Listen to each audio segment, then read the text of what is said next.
Para mí es un placer darle la bienvenida al doctor Lelín Tejanón Quevedo.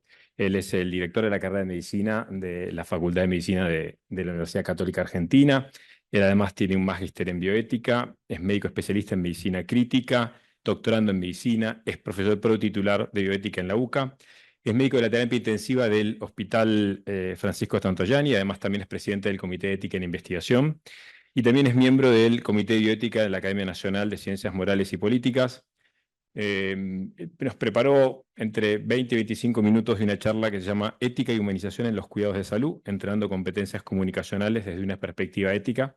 Pude ver los últimos 20 minutos de la charla del disertante anterior, así que creo que va a estar bastante en línea con lo que ustedes estuvieron escuchando. Así que para mí es un placer darle la bienvenida y espero que lo disfruten. Bueno, muy buenas tardes. Eh, Gracias por estar acá. Hoy es un día muy complejo y que ustedes estén acá ya es una gran hazaña. Em, También les agradezco a los que están del otro lado conectándose a través de diferentes formas de la web.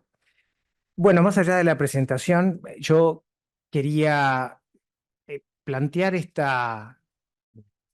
no sé si llamarla clase, charla, un momento de reflexión y que pensemos sobre ciertas cosas que tienen que ver con la manera en que los médicos hacemos una de las funciones tal vez más importantes, que es la de la comunicación.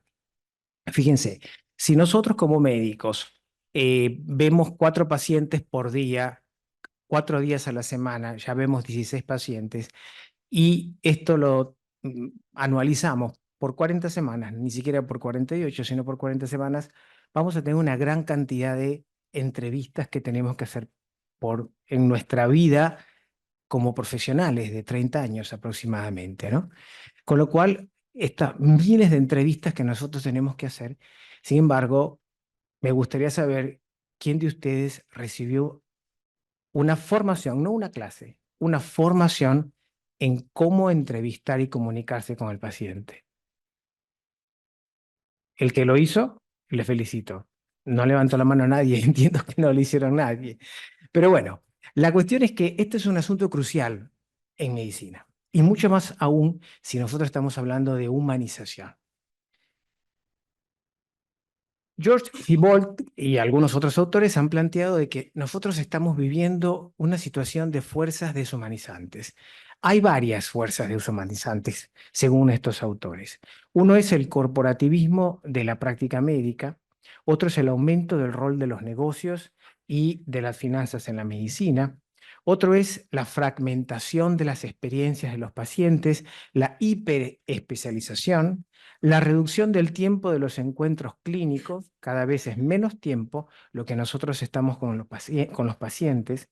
Otro es el aumento de la confianza en la tecnología como un sustituto de la interacción humana, lo que unos han llamado la dictadura de la tecnología. También es la negación de que el sufrimiento y la muerte afecta igualmente a los pacientes, familiares y profesionales. Esto es reconocer la condición humana. La muerte nos afecta a todos, no solamente al paciente y a su familia, sino que también a los profesionales. Y actuamos en consecuencia. Y un punto que es la disminución de la importancia de las humanidades en la educación de los médicos, tal vez sobre lo que voy a hacer un poco más de énfasis. Bien, pero para hablar de humanización, sería interesante saber qué entendemos por humanización. ¿Qué es humanización?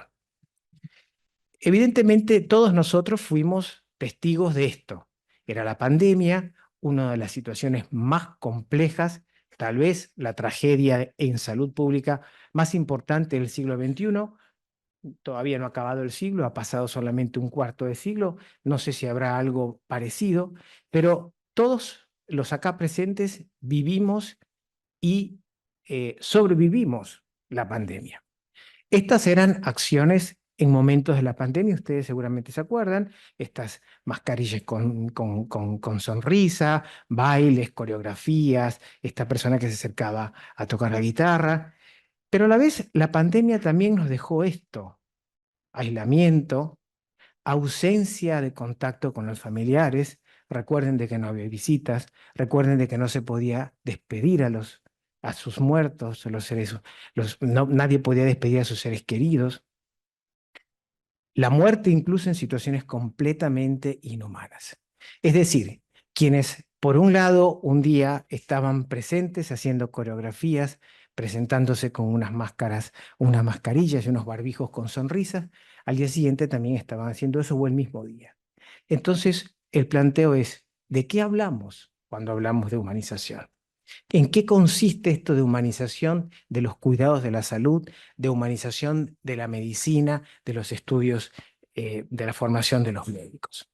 Bueno, acá hay, solamente como una muestra, tres diferentes autores que plantean su mirada sobre lo que significa la humanización.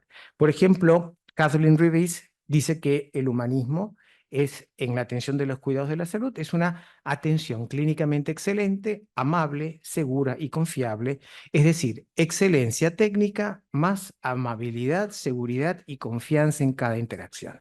Fundamentalmente dice excelencia técnica y otros aditamentos como puede ser la amabilidad, la confianza, etcétera, etcétera.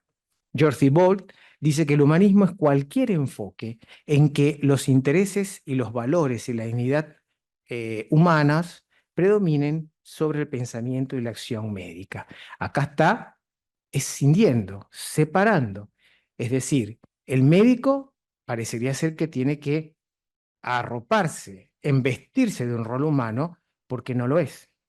Y hay una especie como de balance que tiene que existir entre las dos fuerzas. Carmen de las Fuentes dice que la humanización en la sanidad surge por la necesidad de acercarnos a una dimensión más holística de la enfermedad. Un planteo diferente, está tomando en consideración a la totalidad. El sufrimiento, y acá hay un punto muy interesante cuando hablamos de humanización, es hablar sobre el sufrimiento. El sufrimiento no solo es exclusivo de los pacientes y las familias, sino que el profesional se encuentra en el centro del proceso de despersonalización. Esta mirada es una mirada que en donde corre un poquito, o mejor dicho, no diría corre, sino que abre el espectro de interpretación, porque no solamente mira hacia el paciente y sus familias, sino que mira hacia los profesionales también. Como decíamos, cuando nosotros encaramos la muerte, esa situación la atraviesa el paciente, la familia y el profesional, y no es ajeno el profesional a esa situación. Tal vez una de las definiciones que ya tiene unos cuantos años, pero a mi manera de ver bastante acabadas, es la de McManus, que dice que en la literatura médica, las humanidades y las humanidades médicas significan muchas cosas. A veces parecen meros sustitutos de la ética médica, la toma de decisiones, las competencias comunicacionales o incluso las ciencias de la conducta. Pero si la consideramos en sentido tradicional, ¿por qué las humanidades podrían producir humanidad en sus consumidores? Esta es una pregunta muy interesante. ¿Qué nos hace humano? ¿Qué nos hace que los médicos seamos más humanos? ¿Ir al teatro? ¿Ir al cine? ¿Ir a los museos? ¿Consumir literatura? Y acá la pregunta que se hace hasta el es, ¿por qué las humanidades podrían producir humanidad en sus consumidores?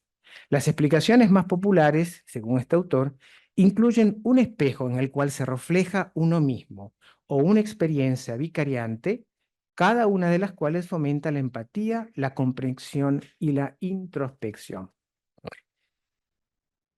Pienso, y esto ya es una opinión mía, que el punto central en que nos hace humanos cuando nosotros trabajamos en salud, o somos profesionales de la salud, o somos médicos, que tenemos todavía mucho más deber ético para poder entender esta situación, es la comprensión del otro, la percepción del otro, que hay un otro, ¿sí?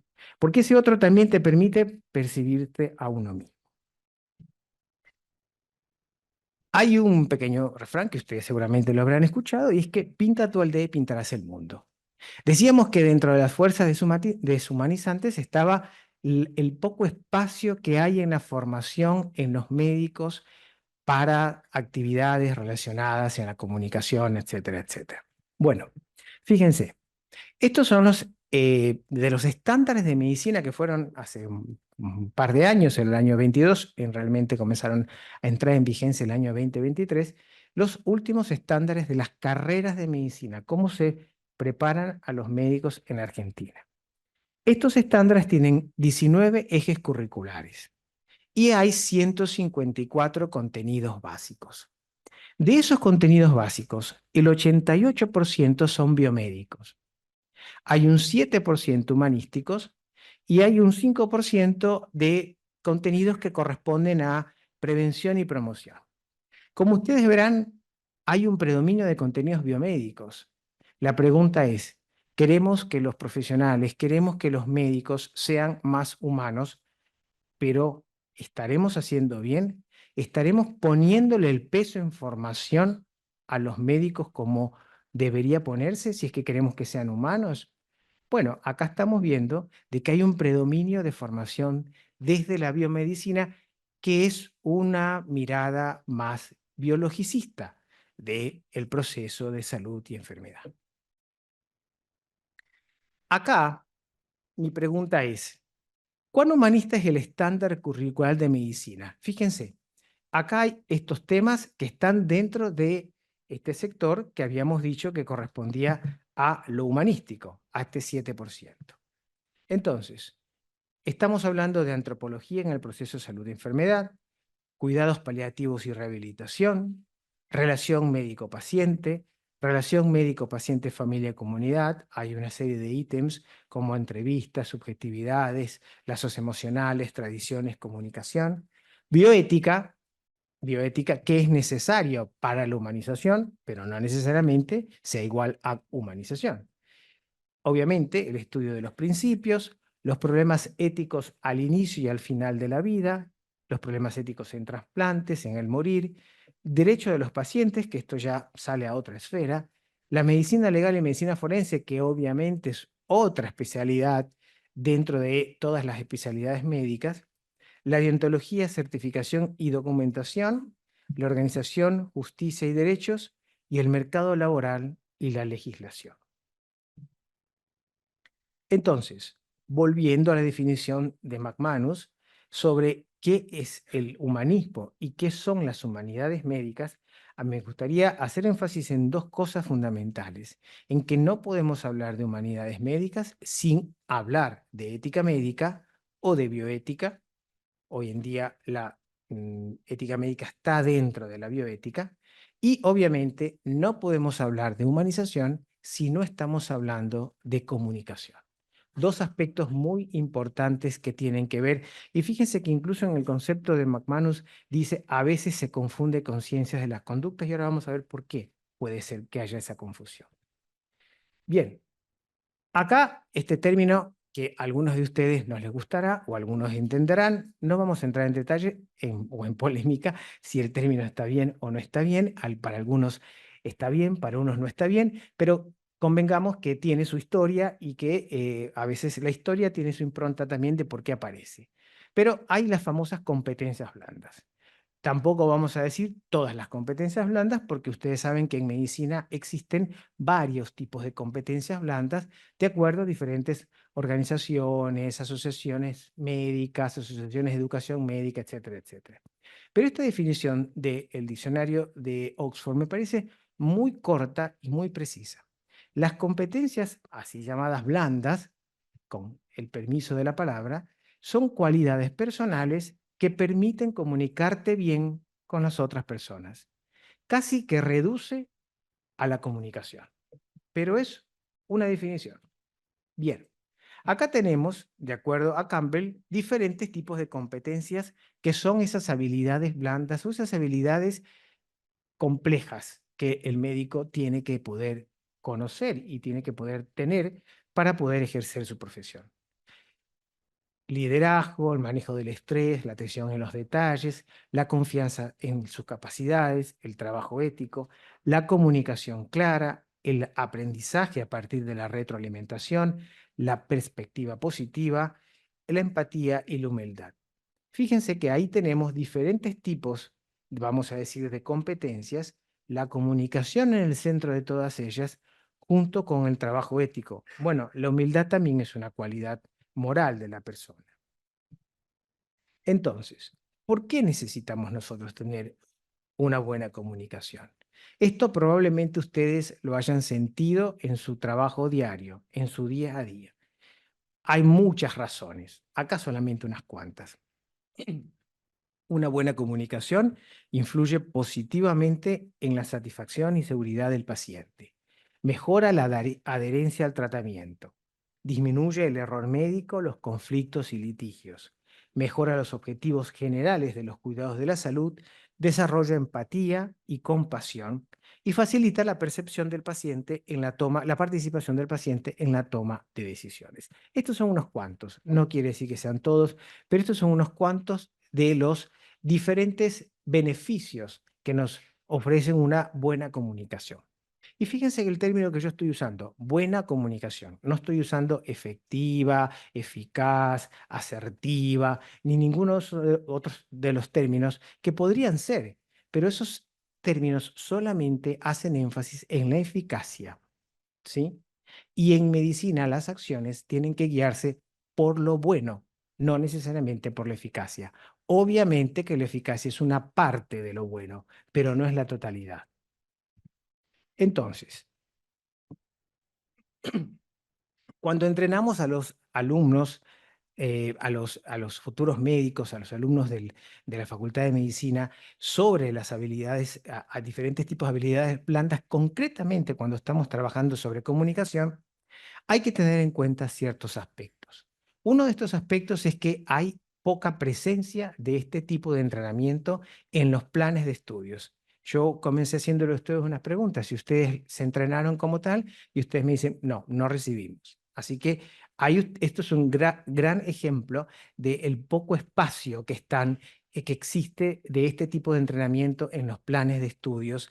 Y no solamente hablo de comunicación, sino otro tipo de competencias como el razonamiento ético, la profesionalidad, la comunicación.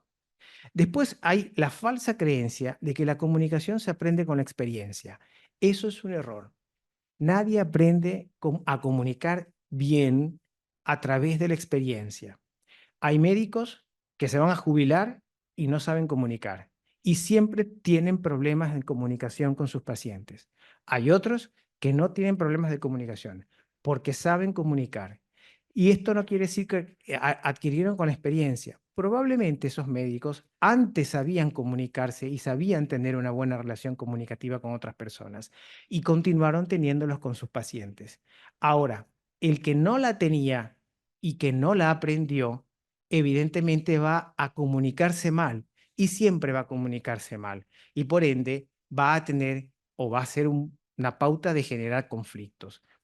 Cuando nosotros no aprendemos comunicación en la formación de grado, a la larga, en el trabajo clínico, vamos a comunicar porque es imposible no hacerlo. Es una, prácticamente la situación nos obliga a que comuniquemos, pero no quiere decir que vayamos a comunicar bien. Quiere decir que podemos tomar modelos distorsionados de comunicación y reproducirlos durante mucho tiempo.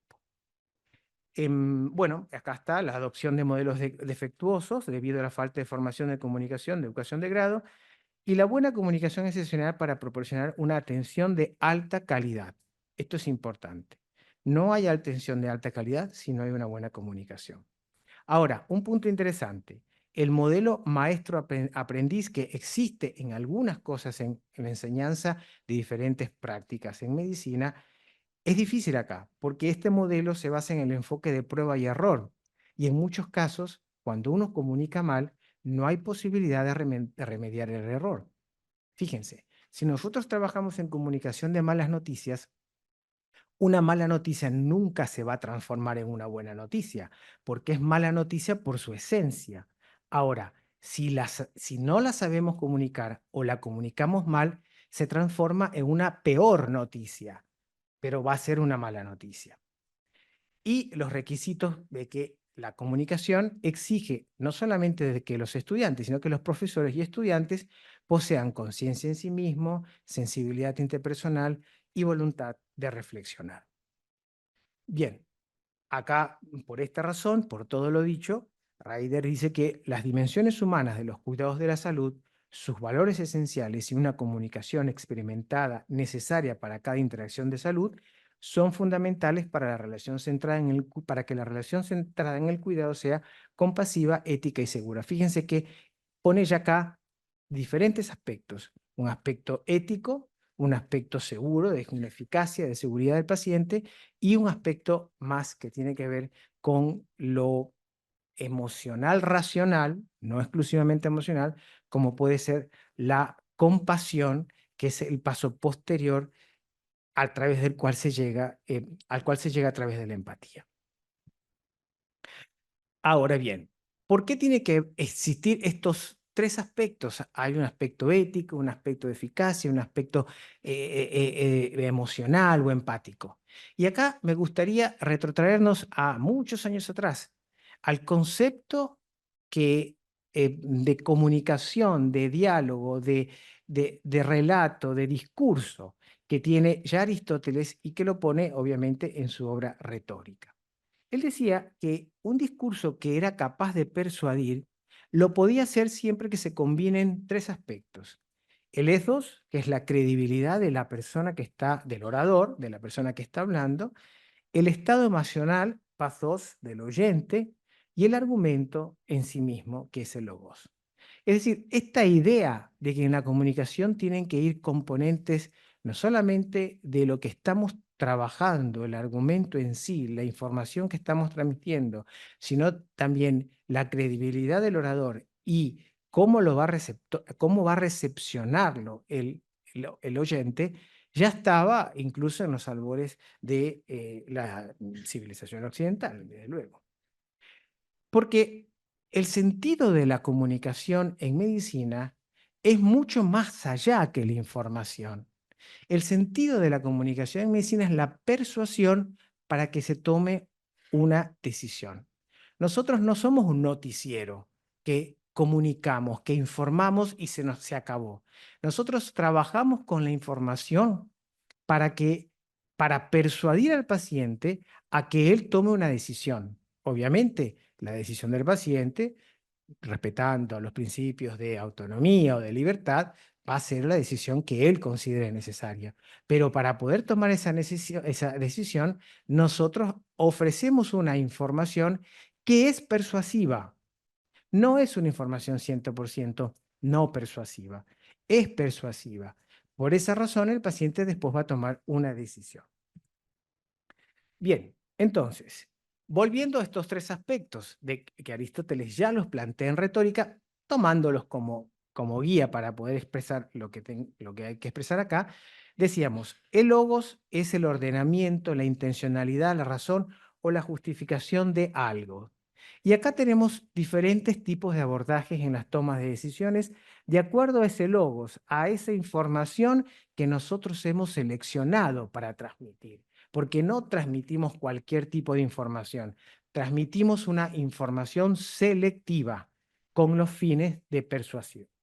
Entonces, puede ser tomarse una decisión impulsada por el paciente solo, la hiperautonomía, el paciente decide sin intervención del profesional, puede tomarse una decisión en donde el paciente se basa en recomendaciones médicas, el médico en su condición de consejero, o tomarse una decisión entre pares iguales, las decisiones compartidas. Este último es el modelo, probablemente el que tiene menos cuestionamientos éticos en todos los aspectos, o el modelo que en todo caso uno trata de llevar, es decir, tomar esa decisión de manera compartida, donde el paciente y el profesional sean partes iguales y copartícipes, morales incluso, de la decisión que se toma. Entonces, en la toma de decisiones compartidas, los decisores son pares, son iguales. El paciente y el médico trabajan juntos para llegar a una decisión mutua. Este proceso a menudo requiere de una relación duradera y ambas partes deben comprender los valores y sesgos de la otra. Fíjense, no es estéril nuestra información. Hay un sesgo y tenemos que reconocer que ese sesgo está, porque si no lo reconocemos, no lo vamos a poder minimizar. El respeto mutuo y la comprensión son esenciales, y dado que el paciente y el médico tienen necesariamente perspectivas diferentes, el médico debe asegurarse de que sean los valores del paciente y no los suyos propios los que guíen la toma de decisiones. Y acá me retrotraigo también a un modelo que tiene unos cuantos años ya, el modelo de relación médico-paciente de Manuel, que me parece que es muy completo a pesar de sus años que él tiene. Él dice que hay obviamente 3 tipos de relación médico-paciente, no voy a entrar en detalles en aras del tiempo, pero esta sería la deliberativa, en donde los valores del paciente están abiertos al desarrollo, es decir, puede incrementarse, pueden hacerse más grandes, pueden incorporarse, y a través de la revisión, y a la revisión a través de la discusión moral. La obligación del médico es explicar y persuadir al paciente acerca de los valores más notables. El concepto de autonomía del paciente es un autodesarrollo moral relevante para la toma de decisiones, y la función del médico es la función de un maestro, de un amigo, más allá que la de un consejero, porque un consejero da su opinión y es casi como un asesoramiento técnico, no toma partida de la decisión. A la siguiente parte, vamos al etos. Entonces, acá tenemos una serie de valores éticos involucrados en la comunicación. El respeto, la honestidad, la confianza, la prevención del daño, el soporte emocional, la validación de las emociones, la empatía y la compasión. Y finalmente, vamos al patos. Y acá vamos a plantear que las emociones son importantes en el proceso de comunicación. Durante mucho tiempo se ha dicho, no, el médico tiene que estar ajeno a la expresión de las emociones porque las emociones obnubilan el pensamiento y eso no hace que el médico tome una decisión lo suficientemente racional y objetiva. Pero a la luz de los avances y el desarrollo de las neurociencias, las emociones no son esa cuestión tan irracional como probablemente se creía que era. Y las emociones van a jugar un rol muy importante por cuanto son procesos también controlados, programados, periódicos, racionales, que en tándem trabajan con los procesos racionales. Es casi como una especie de un catalizador. A mí me gusta usar ese término. Son catalizadores de los procesos racionales. Y también son grandes catalizadores, y ahora vamos a ver rápidamente nuestra experiencia, de los procesos de aprendizaje. Entonces, bueno, diferentes roles de las emociones, que son procesos controlados como procesos automáticos, y las emociones pueden sentirse de forma inmediata y construirse conscientemente, y son el resultado de procesos automáticos y controlados. Y acá les cuento rápidamente qué estamos haciendo nosotros en aras de enseñar esta comunicación con un etos, con un logos y con un patos. Nosotros lo que estamos hace mucho tiempo venimos trabajando desde la la carrera de medicina de la Universidad Católica Argentina, venimos trabajando en un proceso de aprendizaje de comunicación dentro de un eje de formación ética. No solamente comunicación a secas, sino dentro de un eje de formación ética. Hay todo un trayecto formativo que comenzamos desde el año 2019 y estamos todavía trabajando en ellos, y estamos ahora en el proceso de la elaboración de investigación y de resultados que nos permitan comprobar si es que efectivamente lo que estamos haciendo es eficaz o no es eficaz.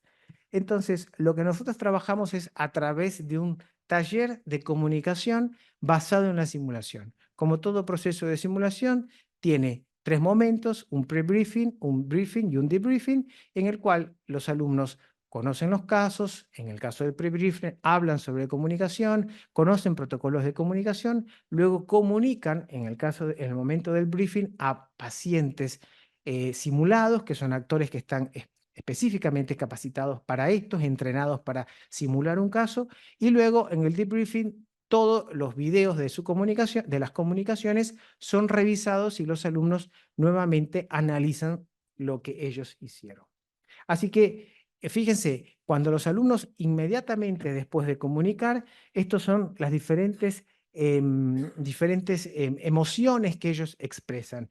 En el caso de la comunicación, la expresión inmediatamente después de la comunicación, el nerviosismo es lo más frecuente.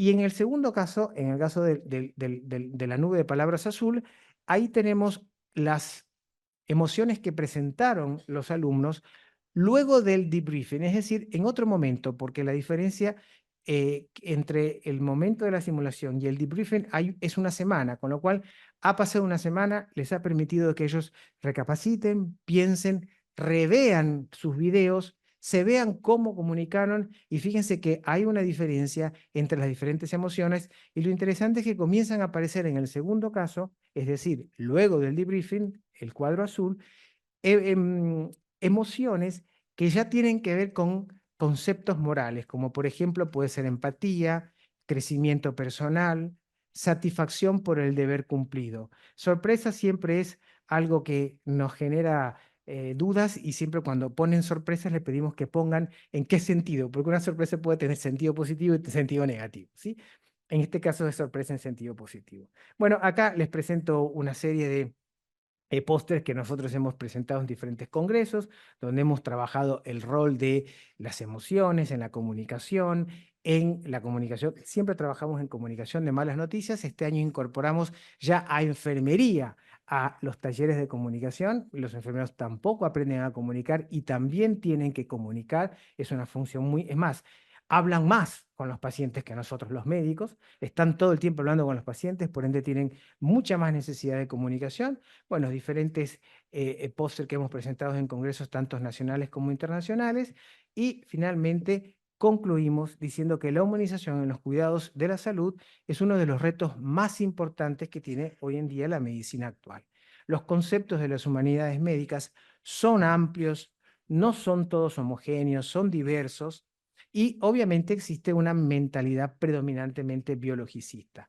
La comunicación presupone una habilidad social que aporta humanismo a la atención en los cuidados de la salud y la formación en la comunicación médica es una forma viable y práctica también de enseñar ética clínica. Un enfoque basado en la simulación puede evocar emociones y sentimientos durante la formación en comunicación.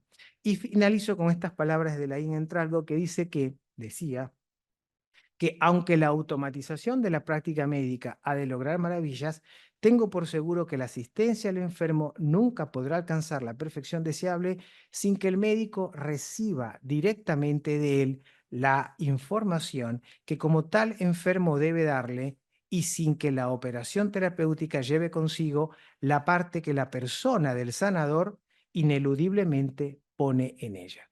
Bueno, muchísimas gracias por la atención. Bueno, Lenín, muchísimas gracias. No sé si hay alguna pregunta o alguien quiere hacer algún comentario.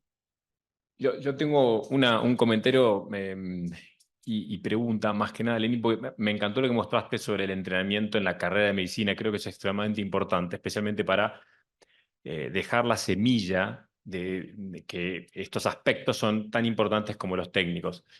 Ahora, ¿cómo ves esta situación? Porque habitualmente cuando uno sale de la facultad es como ir al zoológico, pero luego estar en la jungla, ¿no? Es como que uno ve a los animales enjaulados, pero luego cuando empieza la residencia es como que todo es un mundo diferente.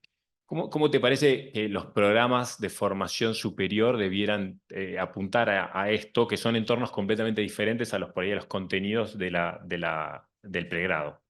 Bueno, a mí me parece que la comunicación no debe de circunscribirse a la formación de grado, todo lo contrario.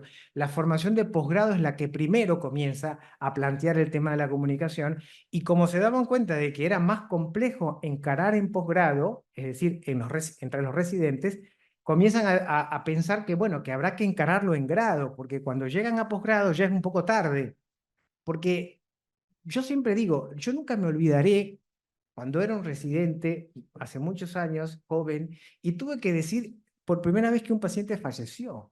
Yo no sabía y nadie me lo había dicho. Y el residente superior me dijo, tenés que tomar aire, ¿sí? Y comenzás a decir todo de una sola, todo términos técnicos, presentó un paro cardiorrespiratorio, se le hizo esto, y no salió. Pero nunca que se murió. No salió. No salió, puede ser que no salió por la puerta, no sé. Y buenas tardes y me daba media vuelta. Entonces, y creo que todo, acá la doctora hace sí, o sea, ella también se debe de evocar cómo fue su primera comunicación de algo tan complejo y la tuya a lo mejor también. Todos nosotros vamos a recordar ese momento, porque no estuvimos formados. Entonces, me parece que cuando hablamos de formación en comunicación, en todas estas habilidades complejas, esto no tiene que ser esto tiene que ser, así como sabemos que la formación médica es formación de grado, de posgrado y continua, asimismo vamos a tener que tener esto, porque esto es mi formación. Vamos a tener que tener una formación en comunicación de grado, de posgrado y luego continua, porque en la medida que vamos envejeciendo, vamos comunicando otras cosas, ¿sí? El otro día yo conversaba con un colega, un profesor muy conocido de la Universidad de El Salvador, y él decía que en la medida que eh, cuando la persona iba creciendo en el desarrollo de la carrera, eran otros objetivos más difíciles de comunicar. Primero era el diagnóstico, luego era el pronóstico y después era el error. Porque en la medida que uno va creciendo, va reconociendo el error, porque al comienzo uno no lo reconoce. Y uno lo va reconociendo y va encarando y aprendiendo que también tiene que decirlo, que también tiene que comunicar, ¿sí? Porque existe el error. Entonces, me parece que la comunicación tiene que ser algo que no debemos de dejar eh, de lado y que nunca tiene que olvidarse que hay que formarse permanentemente, o incluso cuando podemos saber comunicar, porque siempre es complejo comunicar. Cuando tengo que comunicar una mala noticia, no es agradable. A nadie le gusta comunicar una mala noticia.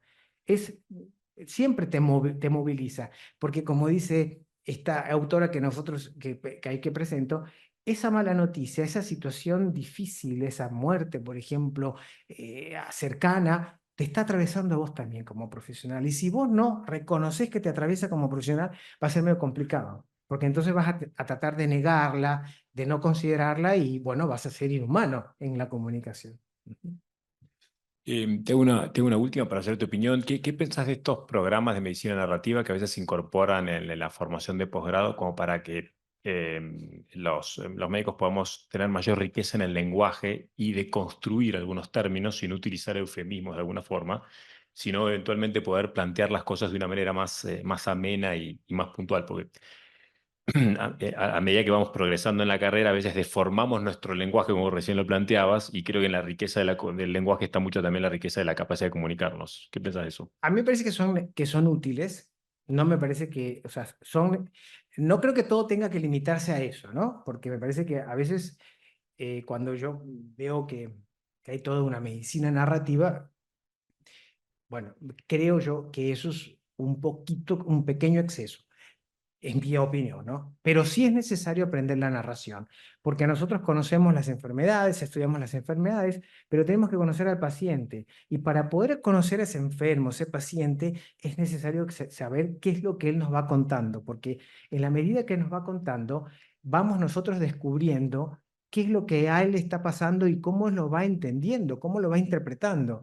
Si nosotros no sabemos cómo él lo va interpretando, es más complicado para nosotros poder actuar, porque la acción del médico no es solamente con el fármaco, con la cirugía o con la práctica. Es decir, la comunicación es una condición esencial del ejercicio de la medicina y forma parte de una práctica clínica, aunque no se limita a un conocimiento técnico clínico. Excede a ese conocimiento. Bueno, no sé si alguien quiere hacer alguna pregunta. ¿O estamos bien? Bueno, si estamos sin preguntas, les agradezco mucho al doctor Lenín de Janón. Muchísimas gracias por Muchas estar con gracias. nosotros. Gracias por la invitación.